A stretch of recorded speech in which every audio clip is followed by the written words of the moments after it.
Hi,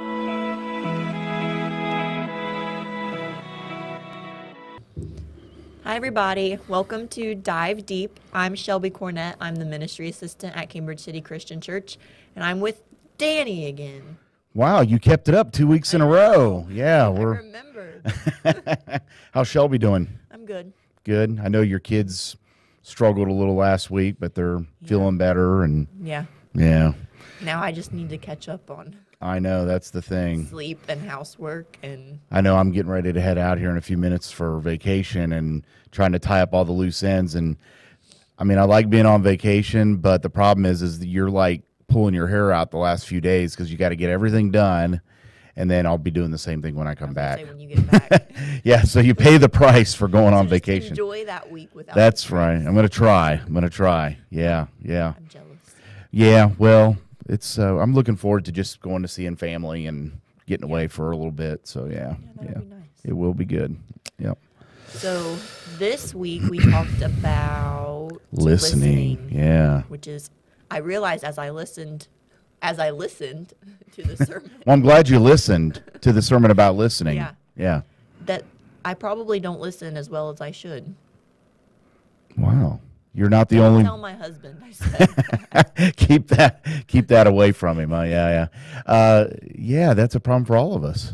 You're not the only one. I mean, I've got that problem, and everybody watching this has that problem. There is nobody that can say, "Hey, everybody, I'm the most amazing, greatest listener ever." And I feel like I don't even necessarily do it on purpose. Mm-hmm.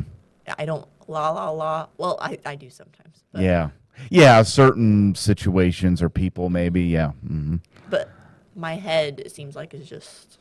Yeah. So I don't listen. So maybe it's not so much a purposeful not listening. It is just you're busy and you crowd it out. Yeah. And I think most people are like that. I mean, I don't think most people go around all day long trying to tune everybody out. I think it's more of a byproduct of our busyness. Mm-hmm. Yeah. It's one of those, like, when someone's talking, you're like, oh. What have you been saying? Yeah, because you're busy thinking about what's going to happen next or what you have to do. Yeah. Mm-hmm. Been there many times. Yeah. Well, I only had one question this week. Mm-hmm. And then I just wrote down about how Jesus cares about what we're going through, no matter how big or small. Yeah. So we don't need to think, oh, that's not a big deal. Mm-hmm. I don't need to bother with it. Mm-hmm. Yeah. And then I wrote down the acrostic because I thought that was really nice to help listen. So if you haven't listened to the sermon, go listen to it. Yeah. And write down the acrostic about listening. Yeah. And I'm not usually big on acrostics. Yeah. This sounds They're bad. kind of cheesy. That's what I was gonna say. but sometimes they work real well, and that's one of them that I've run into through the years. That one works. Yeah. But the ones like people's names and stuff.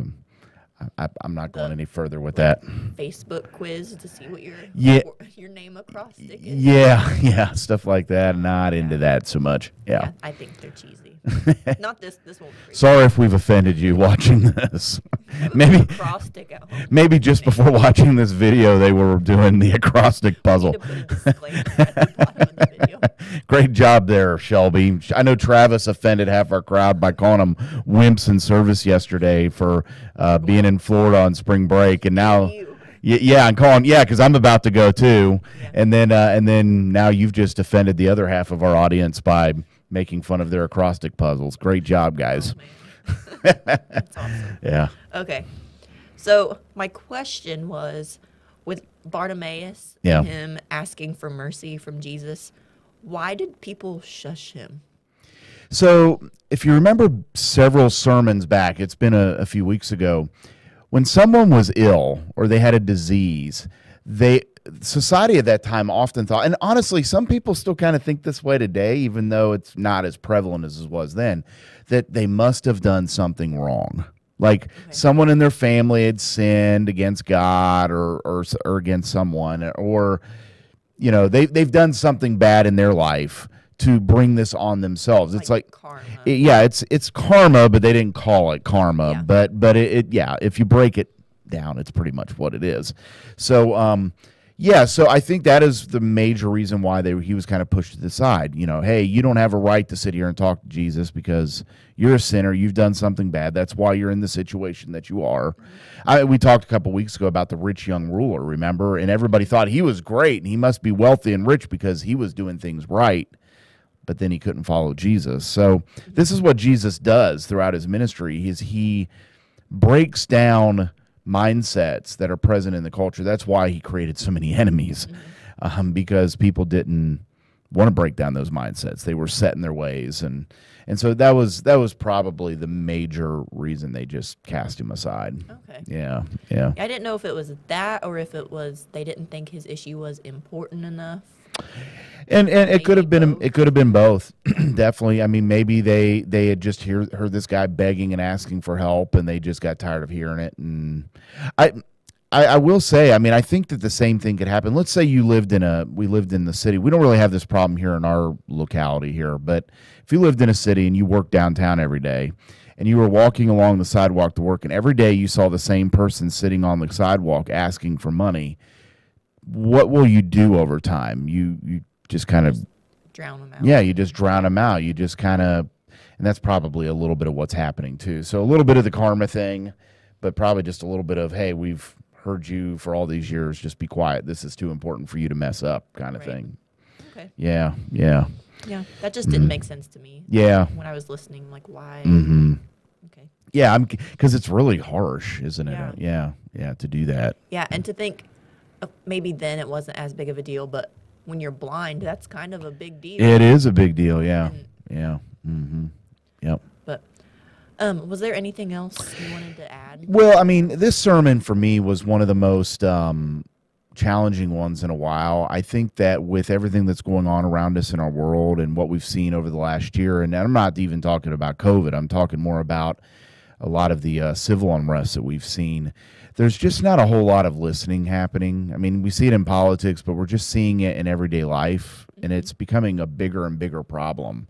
And I felt like this message really spoke to that. I felt like if Jesus were here, he would try to bring the sides together and to talk things out, invite the people that feel kind of off, they feel outside of the norm.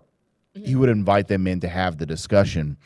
And I will admit, there's been times where I have done the shush thing, where I've said, shh, your opinion doesn't matter, and that's wrong, because it does. Now, that doesn't mean that their opinion's right. It doesn't mean that I condone it by talking to them. And I think that's part of the problem we have right now, is that people think, well, if you allow them to speak, then that must mean that you condone it. And no. Jesus, they're still a person, and they matter to God. And Jesus allowed people to speak that he didn't agree with. I mean, if there was anyone that should have said should to somebody, it would be him.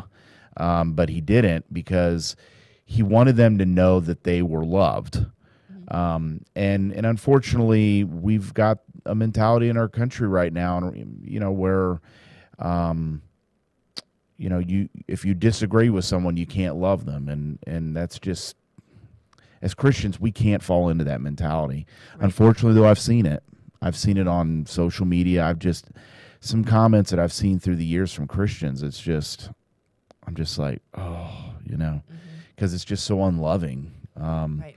So we can disagree with people, but let's do it the right way. Yeah. Let's do it with love. How you talked about how we take away their humanity. Yeah. And that made a lot of sense, because I thought about, when you were talking yesterday, I thought about social media and how it's a lot of and not listening. Something else that I don't feel like's talked about very much with social media is that social media in and of itself has a way of dehumanizing people. Now, I'm not saying that, when Facebook and Twitter and all these social media companies started up, that they were like, let's go out and dehumanize people. But what it does is it takes away the flesh and blood aspect like we have here in this moment. It's accounts. It's accounts, and it's screens and technology. So do I think there's a place for social media? Absolutely. I think there's positive things about social media, but we have to keep it in its proper context, just like anything else in life. And when you don't have that flesh and bone, flesh and blood connection, it dehumanizes the other person on the other side of the screen, especially if you don't know who they are. Right. Because that's where I see a lot of the ugliness. I don't see a lot of ugliness toward I mean, there's some, but I don't see ugliness a lot of times between people that know each other. A lot of times because they know they might run into them at the grocery store or something. It's and they know how to take it. Yeah. That's another thing with social media. You don't know how they're saying things. Yeah, the tone. Yeah. We were talking about this in the office last week, that sometimes with texts and emails and social media messages, you read it and you can take it like, they're yelling at me or they're mad at me or whatever. But then when you talk to them like this, it's like, no, they're not. Yeah. I made that mistake a few years ago. I got an email and just assumed that someone was upset with me. And so then I had to defend myself. And it was stupid because I should have just picked up the phone and called them or had them face to face with them and actually hear their heart. So yeah, it just dehumanizes at times, and we've got to be really careful with it. So yeah, we have to. Listening is loving.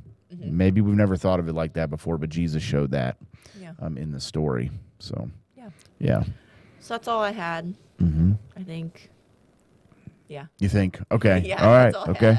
Okay. So this weekend we're going to talk about it's Palm Sunday. It's Palm Sunday, and Travis is preaching this Sunday, so he'll be doing Dive Deep with you next week. Yeah. Weird. Yeah. So you better think of even harder questions for him. I always, give you an extra $10 every week to give me the easy ones. Now I'll give you $10 to give him the harder ones. Okay. I'll ask him questions that have nothing to do.